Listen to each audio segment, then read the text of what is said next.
Sup from Truckee. We still got a couple hours here before heading back to the Bay Area, and I think that this is not a bad spot for 49ers grades. This is where I did my 49ers prediction from, which ended up fairly true. I mean, my score prediction was what, 31-13? They won 30-23. I'm counting it as 30-20 because I still think that field goal at the end there from the Rams is rather cheap. But I thought the 49ers would put up 30. I thought they'd hold the Rams to 13. The Rams scored a little bit more. I thought Matthew Stafford was really impressive. I might have factored that into the grades here from Truckee. We're going to go through position by position. I guess we're developing a tradition of doing grades with a gimbal. The gimbal looks nice, by the way. This is a little bit of a tool now for me. Did this last week against Pittsburgh. I didn't use the gimbal, though. Wasn't confident enough in my ability to maneuver this thing. This time I am, though. And, I'm in the position now where I can flip the camera and we can go with a nice pan. Going the wrong way. Here we go. Here we go. That's a pan right there. If you grade my pan, I give that one a B. But we can call this Lunch with Lombardi unofficially here from beautiful Tahoe. That is the Truckee River. And we're going to go through some of our 49ers grades. Now, you're going to have to see if I can flip this over and be efficient with this as I walk. Yes, the tough part is keeping yourself in the middle of the frame, but I'm getting better at it. Quarterback. Look, I got my notes. These are the grades for the 49ers. Quarterback, B. Purdy, 17-25, 206 yards. He was good, and B is good. A would be excellent. He wasn't excellent. He missed those 3 deep passes. We know that. But he also hit a deep pass to Juwan Jennings. 31 yards. That was pretty. Can't be mad at that. And he also managed a hell of a game. And, I mean, you look at that Bills-Jets game Monday night, the one where Rodgers got hurt. All the Bills needed was a game manager from Josh Allen, and they didn't get it, and they lost. So I mean, people should not put managing a game in pejorative terms. Brock Purdy needed to make sure he took care of the football. He needed to make some tough intermediate throws. He did make those tough intermediate throws. I mean, there was the one where Colton McKivitz, who, by the way, was solid for the 49ers, played a decent game, had to take on Aaron Donald. And that was the one play where Aaron Donald got a pressure against McKivitz. And Brock Purdy hung in there, took a hit from Aaron Donald, and hit Brandon Ayuk over the middle. It was 3rd and 7. It was early on. That was a big tone setter from Brock Purdy. We're going to walk into downtown Truckee, by the way. I mean, that is a plus throw. That is plus toughness. He had guts to hang in there, and he made the play. And you've got to give him credit for it. So there were so many good throws in this game from Brock Purdy over the intermediate part of the field, short and intermediate, that really set the 49ers up for a lot of success. That the floor that he showed in this game was tremendous. Now, he might have missed out on the ceiling by missing 3 of those deep shots, but the floor is what really matters. With the talent around him, and the fact that Brock Purdy is trying those deep shots, that shows Kyle Shanahan's faith. And on one of them, Kyle Shanahan wasn't even expecting Brock Purdy to go for Juwan Jennings downfield, but he did. So it shows the faith of the quarterback play caller combination when it comes to raising the ceiling of this offense. I mean, these guys seriously believe that they're working with a potentially elite skill set in those skill position rooms. I mean, the 49ers have an elite collection of talent. Let's take a look at Truckee here. Downtown. It's a busy little afternoon. That's a beautiful shot. Blue skies. Doing the Most just commented, those deep shots are just the beginning. Exactly. I mean, this is a 17-game regular season. The 49ers are going to make the playoffs if they stay healthy. They're just looking right now to establish themselves offensively, and boy, have they done a good job. I mean, 30 points in each of the first 2 games. Purdy hit one of the deep shots, and I'm sure he's going to be hitting deep shots this year. And, hey, that's not going to be the essence of the offense. The essence of the offense is going to remain the same. You're going to be talking about yards after the catch. You're going to be talking about Purdy's intermediate passes. He was 4 of 4 yesterday. Brock is now 13 of 14 on the intermediates this season. 13 of 14 for 209 yards. 93%. That's pretty damn good. So a B for Brock Purdy. Man, this is a busy crossing. See if I can get across this crosswalk right now. It is crazy out here. You would think this would be like a little small mountain town with a quiet little lunch rush, but no.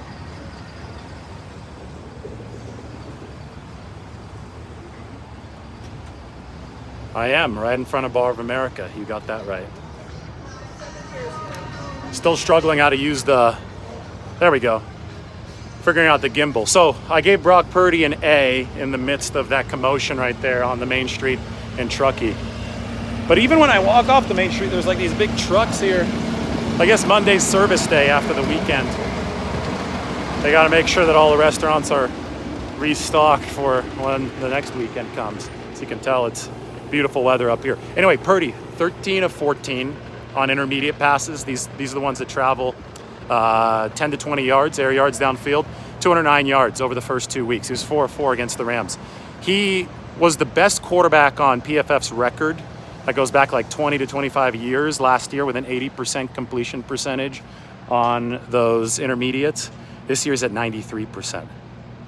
So the bread and butter is absolutely there for Brock Purdy. The deep passes will come. The fact that he's taking those shots is what's truly significant right now. Uh-oh, gimbal trouble. Big time gimbal trouble. There we go. Still learning, guys. I'm still learning. But the fact that he's trying those deep shots is significant from both Shanahan and Purdy's perspective, and we can give Brock a nice B. I mean, he went out there and he led a very good win for the 49ers over the Rams. And, you know, I also thought that the quarterback sneak game for Brock Purdy was very, very promising. Making another turn here in Truckee, finding some back roads. Now, this is not Main Street. I didn't want to walk on Main Street. Would have been too many people here on the backside of Main Street. While the sneak game was promising, this was one of those, situations where we weren't sure what the 49ers were going to call on that fourth down right before halftime, and that ended up being one of the biggest plays of the game, right? One of the biggest plays of the young season right now. 49ers were down 17-10. They could have settled for a field goal. They put everything into that play. That had to put everything into that play because they wanted to turn the momentum ahead of the second half where the Rams were going to get the ball first. So the fact that Brock Purdy was able to find the crease, kind of like Jimmy Garoppolo was able to find the crease twice, not just on one quarterback sneak, I think that's a big step forward for the 49ers because that had been a missing part of their offense. They hadn't been as confident with the sneak without Jimmy Garoppolo up until yesterday, and I think now Brock Purdy gives you good reason to run that. So good performance for the QB all around. Don't listen if somebody's saying that somehow Brock Purdy was disappointing yesterday. I mean, he was more efficient than Matt Stafford.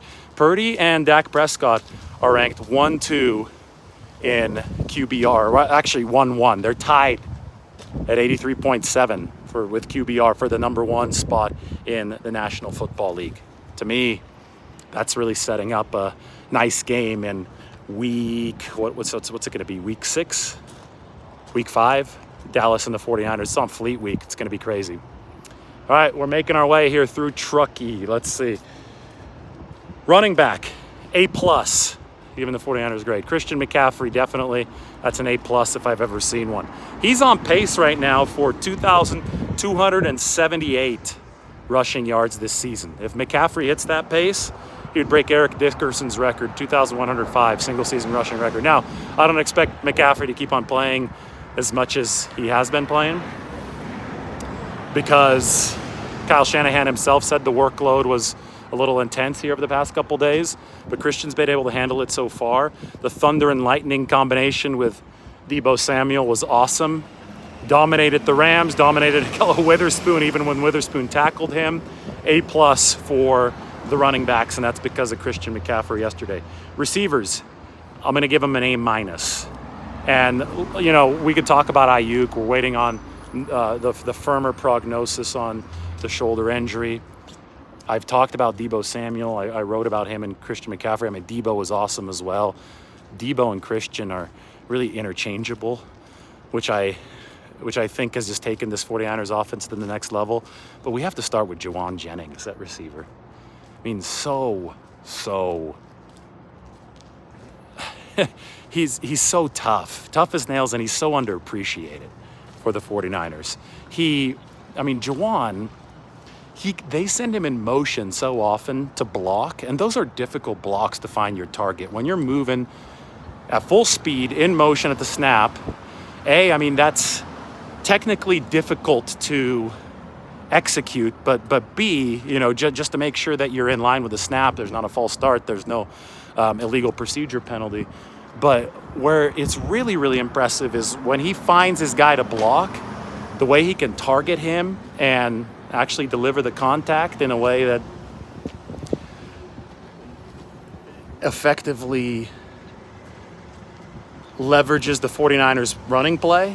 I mean, Jennings seems to never fail on those blocks. And yesterday he made the big downfield, two big downfield catches for the 49ers. So Juwan Jennings, I think, on a team full of stars can be forgotten about, but they use him for some of the most difficult blocks. And he is an impressive.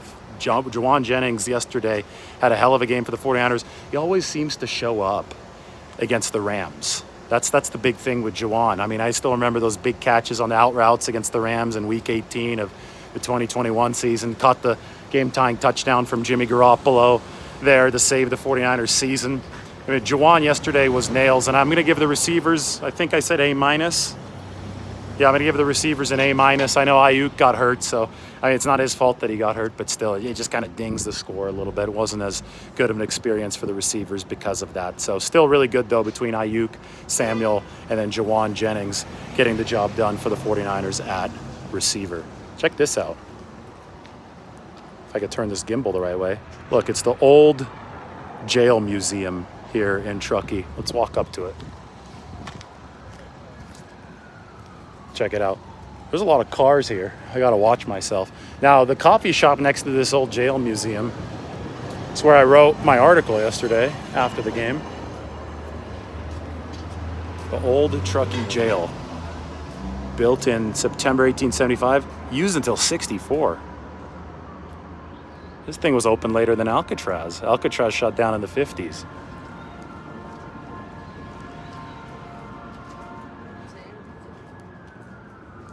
Wow.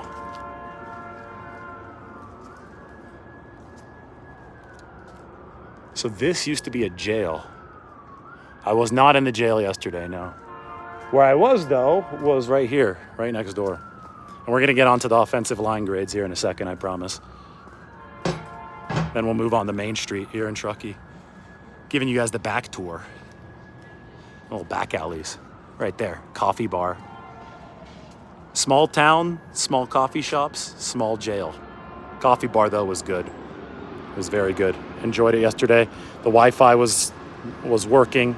Allowed me to write my article on Niners Rams. All right.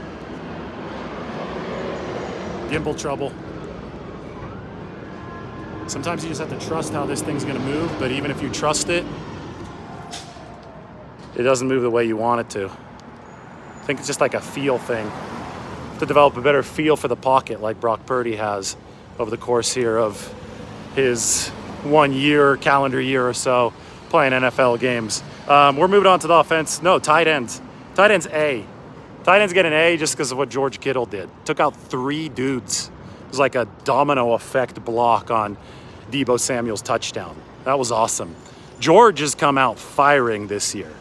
I mean, he's been between the combo block that we saw on Christian McCaffrey's big run, the touchdown run against the Steelers, and then, I mean, this is a different kind of combo block that we saw against the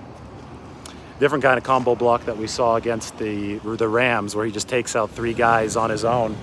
The 49ers star tight end is playing like the best tight end in football, playing like a star tight end. And what Kittle has to do from both a blocking perspective and a receiving perspective is just awesome for the 49ers. His versatility, kind of like the versatility we're seeing from McCaffrey and Deebo Samuel, although just exercised in different ways, in different facets of the game. That's what makes Kyle Shanahan's offense so adaptable. So A for the tight ends.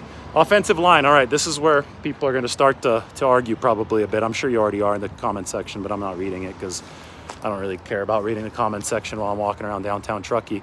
O-line gets a B. The step up in pass protection for the 49ers offensive line in this game was significant. Found a bench in downtown Truckee with a nice view of the mountains there. Oh, this is perfect. The step up in pass protection was significant. Spencer Burford is the one who struggled the most, and he struggled quite a bit here through 2 weeks. He gave up 3 pressures yesterday. It's better than the 5 pressures that he gave up against Pittsburgh. McKivitz only gave up 1. As I previewed, Aaron Donald did test Colton McKivitz. Donald had 54 snaps. 3 of those he lined up at edge rusher. The ones that he lined up at edge rusher, he took on Colton McKivitz. But McKivitz passed the test against Aaron Donald. I talked about Juwan Jennings and the tough blocks the 49ers assign out of him.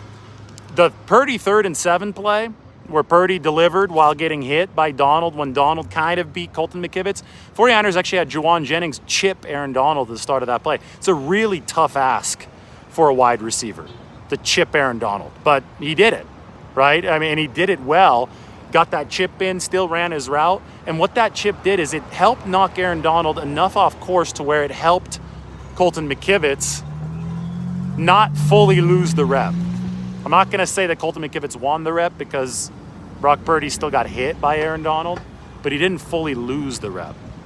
And the fact that he didn't fully lose the rep meant that Brock Purdy had a chance to hang in there, show his toughness, and deliver to Brandon Ayuk downfield. It was a hell of a play, and it was a great example of teamwork. So McKivitz made the step forward, but I mean, the 49ers are still going to want to see more improvement from him, but I do think that he responded to this test against the Rams in very positive fashion. I think that Spencer Burford did some nice stuff. People are talking about the PFF grade, I think, being 0 for Burford. You have to understand that PFF is going to grade +1 for a good play and a -1 for a bad play. So 0 doesn't mean that there was nothing good. I thought that there were some good plays. He had some good handoff blocks in the game. He did stymie Aaron Donald a couple times. It was those 3 pressures, though, that Burford allowed in the middle that were ugly enough to drag the PFF score down. So I don't think that it was as bad as some of those numbers suggest for Spencer Burford, and I definitely don't think that it was good enough for what the 49ers want. So Burford drags the score down moderately for me. That's why I give the 49ers offensive line a B, but I look at Trent Williams, he's a monster. I look at Aaron Banks, he's one of 4 NFL guards that has a clean sheet in pass protection through 2 weeks. Aaron Banks has just been phenomenal. Christian McCaffrey was talking him up after the game. Jake Brendel is running everything really well from the center position. Every time the offensive line takes a collective step forward, the way that the 49ers offensive line took today or yesterday, the center needs to get a lot of credit because he's the one there shifting the protections, making the calls at the line of scrimmage. And I thought that Jake Brendel was really good. And McKivitz, I mean, again, that was improvement from McKivitz. I think there was some improvement from Burford, but the weak link is still that right guard position. And I can't wait to talk to Chris Furster about Burford's progress, what the 49ers are thinking about right guard, so we can get a little bit more of an idea of how they may approach this offensive line moving forward. It's very clearly a left-heavy offensive line. It is not a right-side-heavy O-line. Keep on walking here through Truckee, but the grade for the offensive lineman is a B. I'm getting a lot better with the gimbal. And, it's going to take practice equals perfect. I kind of started as the Spencer Burford of gimbal users. I was giving up a lot of bad pans like this one. That's like giving up a pressure. Like I can't keep my face in it because I'm not holding it right. But pretty soon I'm going to be the Trent Williams of gimbal users. And, the 49ers can hope that Spencer Burford also develops just like I'm developing when it comes to using the gimbal. There's something cool right now behind me in Truckee. Why don't we flip this around? Why don't we go with a nice little pan? Oh, look, that's beautiful. It's a pan. Wrong way, wrong way. There we go. Oh, it is a World War I memorial dedicated to California's sons and daughters who served their country in the World War 1917, 1918, and to the memory of those who gave the last full measure of devotion.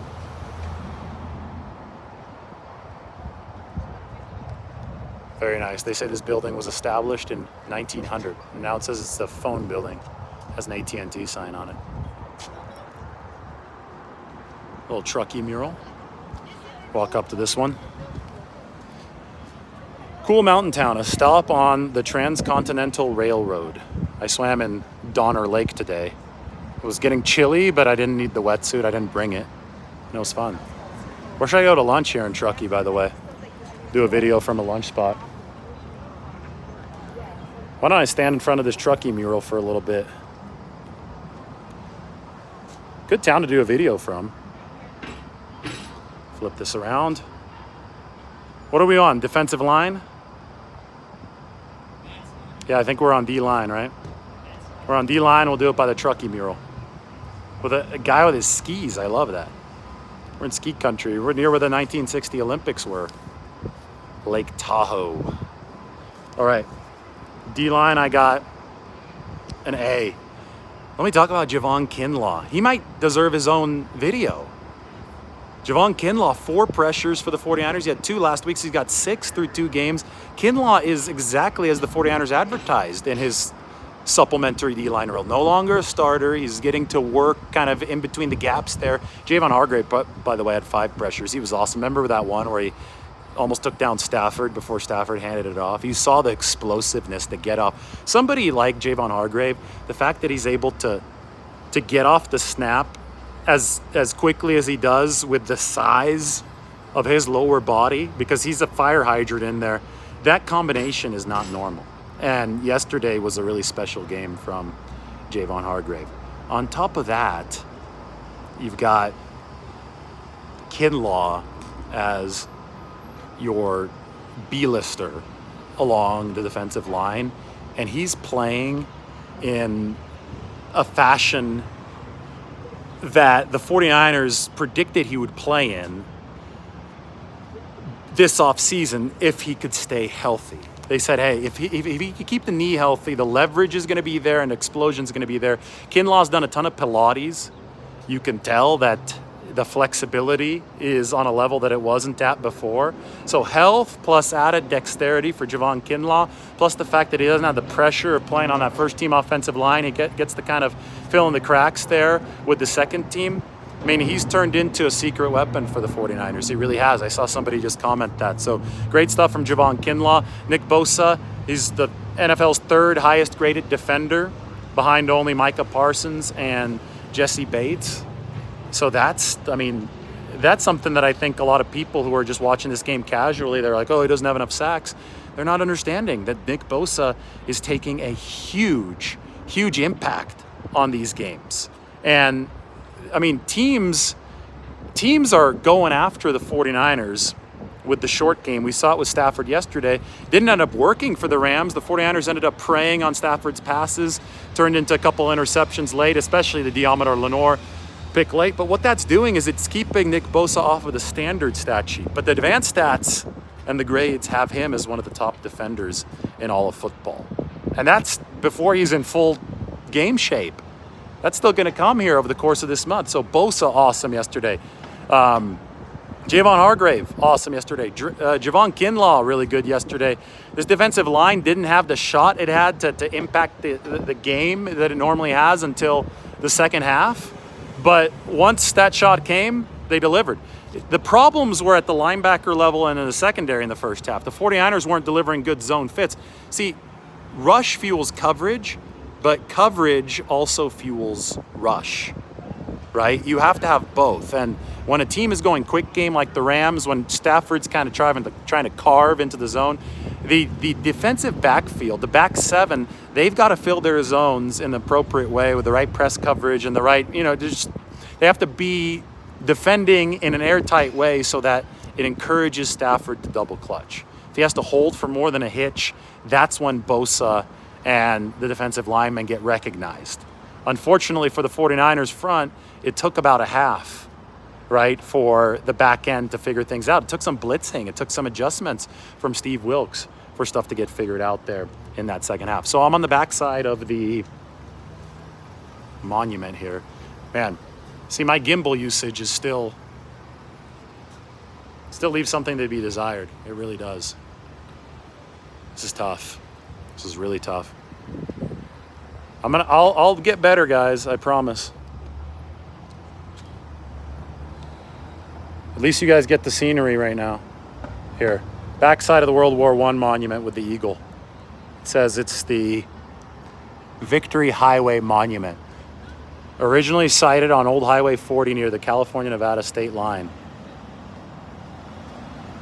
It was one of a series of monuments placed on the Victory Highway across the U.S., honoring those who died serving the U.S. in World War I.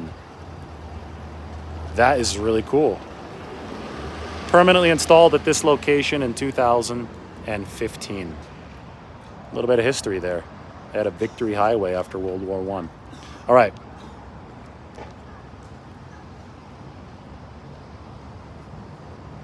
Moving on here in Truckee to linebackers. So I agonized over this. Linebackers and defensive backs, they both have the same grade. It's like, do I give them a B-? I couldn't end up giving these guys a C+. And I ended up giving them a B, both of these position groups, linebackers and DBs, because they won the game and they held the Rams to 2 field goals in the second half. They made the adjustments they needed to make. Now, the way things were going in the first half, these guys might have gotten a D. The run fits weren't good in the first half. The zone fits and pass defense weren't good. They didn't set the table for the defensive line. It was a big struggle for the 49ers back seven in the first half. Charvarius Ward was having a really tough time. And even in the second half, it wasn't a good game for Charvarius. He missed Matthew Stafford there on the cornerback blitz. That was one of the more embarrassing plays. But, I grade everything in context, and I realized that Mooney Ward, that's what his nickname is. I realized that he was the best tackling cornerback in football last year, only had 1 missed tackle. It's the fact that he missed Matthew Stafford yesterday on the blitz, I see it as a little bit of a fluke. I give Stafford credit for the excellent play yesterday. I mean, he was really good, and Stafford seemed to have a little bit more quickness, and he was able to sidestep Charvarius Ward. But B's for the linebackers and the defensive backs, because they did fix their act up in the second half. A few nice plays from Talanoa Hufanga. They started blitzing Isaiah Oliver. How can you give the position group that has Isaiah Oliver anything less than a B? I mean, he had an A+ yesterday. But Isaiah Oliver silenced a lot of doubters. Maybe the biggest momentum-changing play of the game was the 3rd down stop on Kyren Williams ahead of the sticks from Isaiah Oliver. Then he had the interception, good awareness to get that ball on the tip, and then he had the run stop at the end. Fred Warner, amazing blitz. I mean, Steve Wilkes blitzed 30% of the time in the second half. He only blitzed 5% of the time in the first half. So the adjustments for the defense, they saved the skin of these grades. Again, it would have been a D in the first half.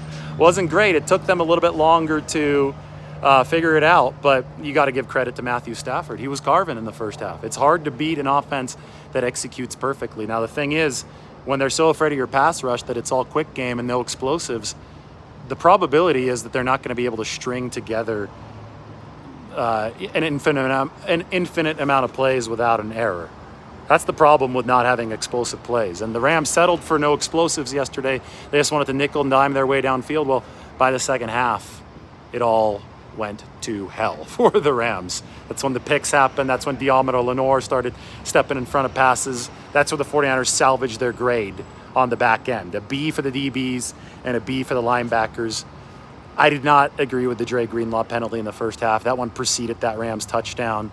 It's one of those where you're like, I don't know. Dre Greenlaw was upset, and the very next play he got washed out and Kyren Williams scored. So it wasn't a perfect game for the 49ers by any stretch on the defensive side of the ball, but it was a great second half, and that's all you can ask for against a really, really good quarterback. Finally, special teams for the 49ers. I'm going to give it an A. Can't give it an A+ because Jake Moody kicked one out of bounds, but that 3rd-round pick is looking like it was worth it right now. 6 of 6 on field goals, 57-yarders, the second longest in 49ers franchise history, second only to David Akers when he kicked what was then a tie of the NFL record at Lambeau Field, 63 yards in 2012. So Moody, the rookie, 57 yards. Kyle Shanahan today said that he had some doubts. He wasn't sure if he's going to send Moody out there for the 57-yarder, but then he was like, hell, use the 3rd-round pick on him. I'm going to see what I got. And Moody delivered. So complimentary football, offense, defense, special teams, all delivered for the 49ers. As my gimbal is trying to deliver right now. Trying to. There we go. Now I could just not cut off my head and I could start walking through Truckee. Those are the grades. Maybe I could walk through Main Street here now that I'm more comfortable with this piece of equipment and answer some of your questions. I say that and then I just cut off my eyes. So I'm getting better. We're going to review the grades. Quarterback, B. Running back, A+. Wide receiver, A-. Tight end, A. Offensive line, B. Defensive line, A. Linebacker, B+. Defensive back, B. Well, no. Linebacker, B. Defensive back, B. Special teams, actually, I gave Moody an A-, but maybe A is right. And we could debate about that for a while. The kick out of bounds is why I said A-, but he's a rookie, 6 of 6 on kicks, and he's hit a 57-yarder. I mean, you have to go back to Justin Tucker for that kind of start to a career. Probably better than Justin Tucker's first 2 games. I don't know if Justin Tucker hit a 57-yarder, so yeah. That's how it went. All right, questions, guys. I'm actually going to look now, I promise. I'm going to try to walk down Main Street. If it gets too busy, though, maybe I could cross over to the other side of the road.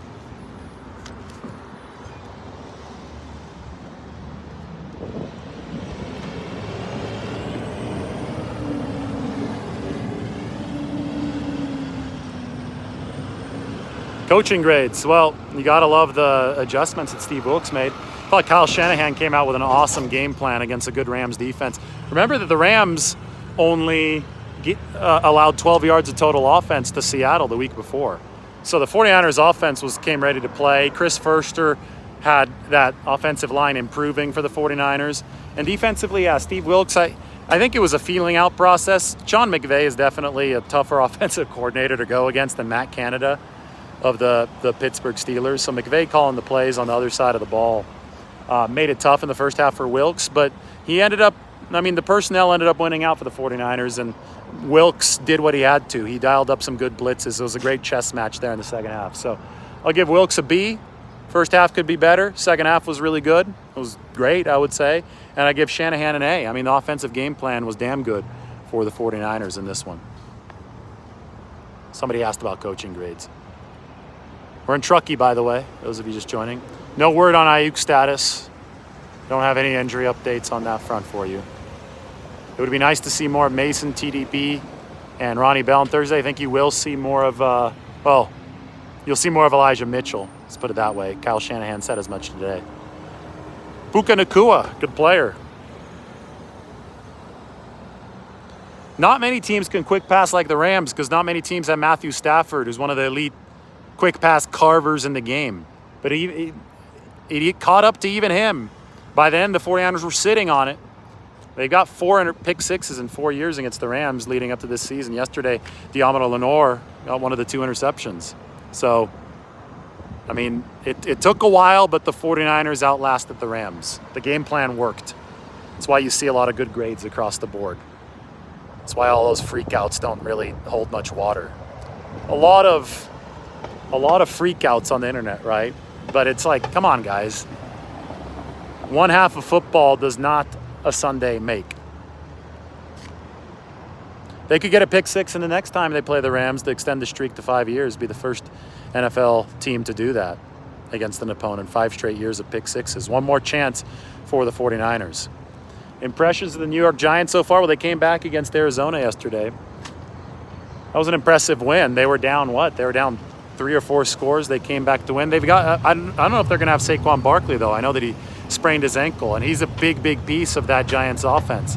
Daniel Jones has got some ability, he's got some athleticism, and they've got some nice pieces at receiver.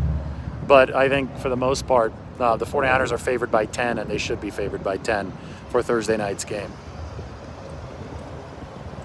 Doesn't seem like the Rams have many fans. Somebody's asking if the Rams have fans. I think that leaving LA and leaving St. Louis, they left 2 communities feeling abandoned.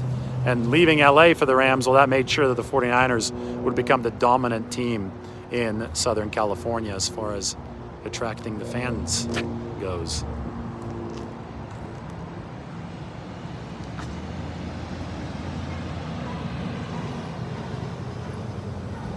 Players are chosen for the post-game pressers based on star power, you know, who should speak to the media based on what they did that game, and just general star power. Quarterback always goes. Also, like, you know, because of those two things, you might have somebody's locker get really crowded with reporters, so it's easier to put them up there in front of the podium or behind the podium. Michael Page says that the Rams are definitely a better team than people think. Well, I think we already saw against Seattle. They gave up only those 12 yards of total offense, carved up the Seahawks on the road. Seahawks turned around, beat the Lions, who had beaten the Chiefs. The NFL's a tough league to win in. And the fact that the 49ers are 2-0 in this league is a big, big deal. There's a truck coming. I think it's time for me to move. Let's flip this and let's cross. Let's take a look at some more downtown Truckee.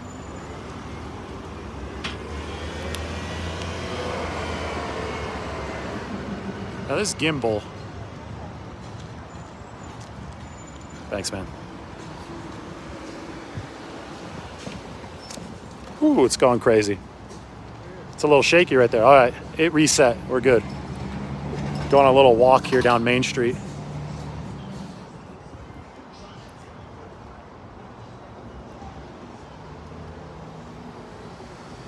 I like how they converted this old gas station into a nice little store. Engel and Volker's, one of your old school, like 1950s style gas stations. I think I could cross here. We can go see the train tracks. Had to give that guy a wave. Look at this. What was that price per gallon? 27 cents per gallon. Nice. 27 and 9/10 cents per gallon. Pretty damn cheap.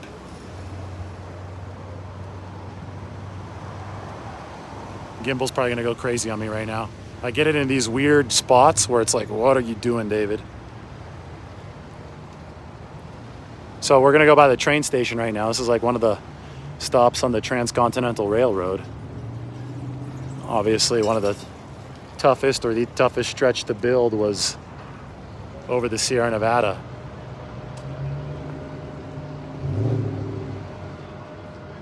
Truckee. I think there's 2 trains a day that go from the Bay Area to Chicago here.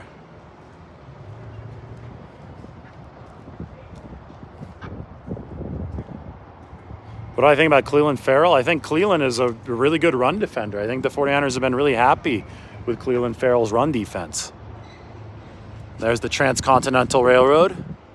Michael Page wants to see Mason get some touches. I do wonder if a couple of the fumble instances during training camp hurt Jordan Mason's chances to get some playing time.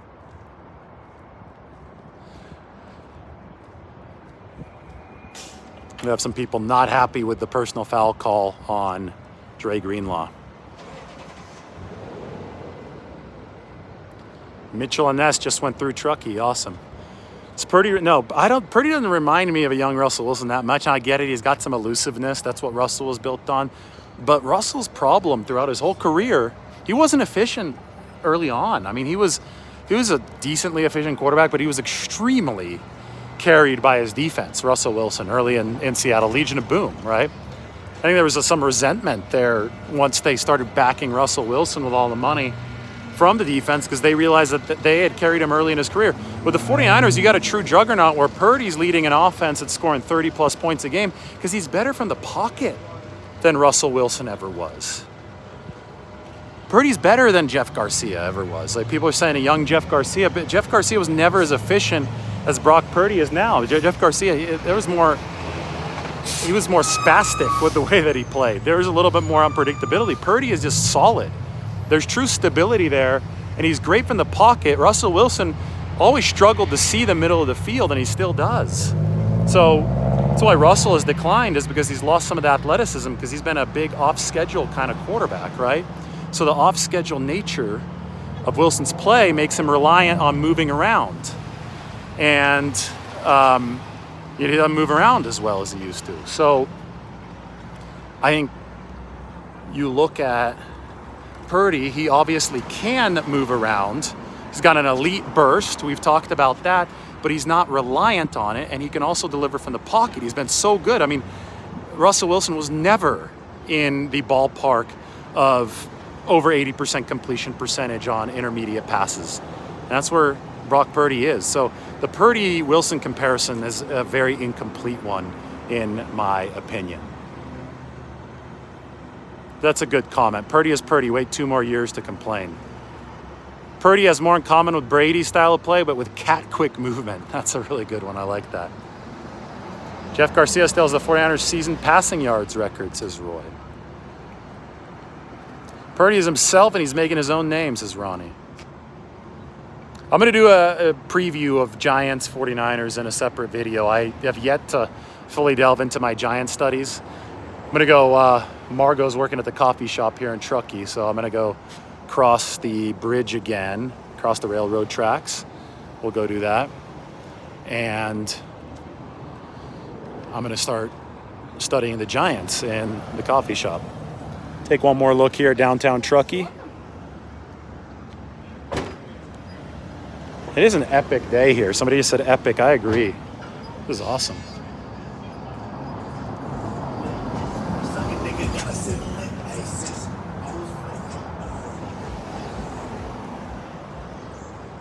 Go by the gas station, the 76. This place, Bar of America. People seem to recognize that earlier. It is perfect weather. I just swam in Donner Lake today, about an hour ago. Starting to get chilly in the lake, but I can handle it. Didn't need a wetsuit. It's getting down to like 39, 40 degrees at night here, but it gets up to 75 or 80 during the day. So we get to cross the Transcontinental Railroad now, since we're in Truckee, back on our way to the coffee shop.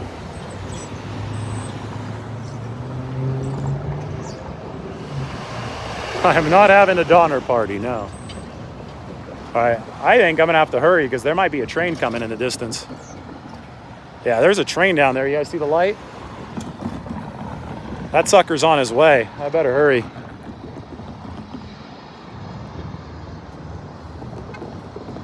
Would not be good to get caught on those tracks doing a live. So there's the Transcontinental Railroad for everybody. Here in Truckee, California, near Lake Tahoe.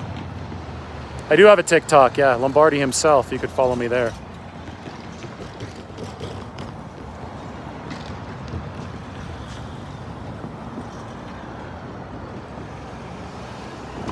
Dodge the train. This is a cool little diner. We'll finish this where I started it, on the Truckee River. Check out this diner though. Old school. Jack's Diner. There's Tahoe Hotel. It's like a little rustic town, you know?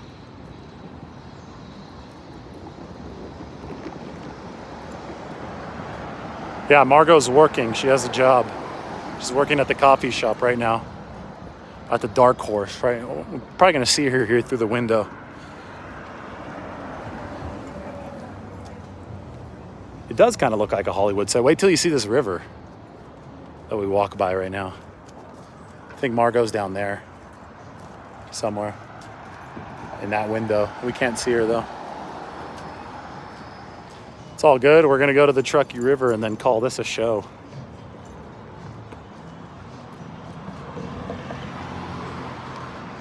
She's not working at the coffee shop. She's like somebody thinks that she's like a barista at the Truckee coffee shop. No, Margot is like working on her laptop at the coffee shop. She doesn't live in Truckee. We're just here right now. She's working in the coffee shop. Here you guys go. The Truckee River, isn't that gorgeous?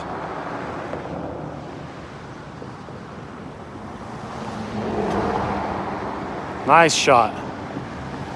And you can pan back to town if the gimbal cooperates this way. You can see the other side of the river. Yes, her mobile office is currently in the Truckee Coffee Shop. I'm glad that somebody was able to find the right words for everything.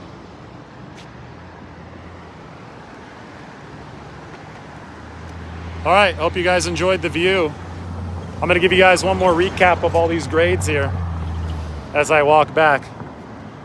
QB B, running back A+, wide receiver A-, tight end A, offensive line B, D-line A, linebackers B, DBs B, special teams A- for the 49ers. And now we're making our way into the Dark Horse Coffee Roasters. Great little spot. Yeah, 1882 behind me does have a nice patio. All right, hope you enjoyed the grades. We went over 45 minutes. My arm is tired. Gimbal worked well, though. Everybody take care.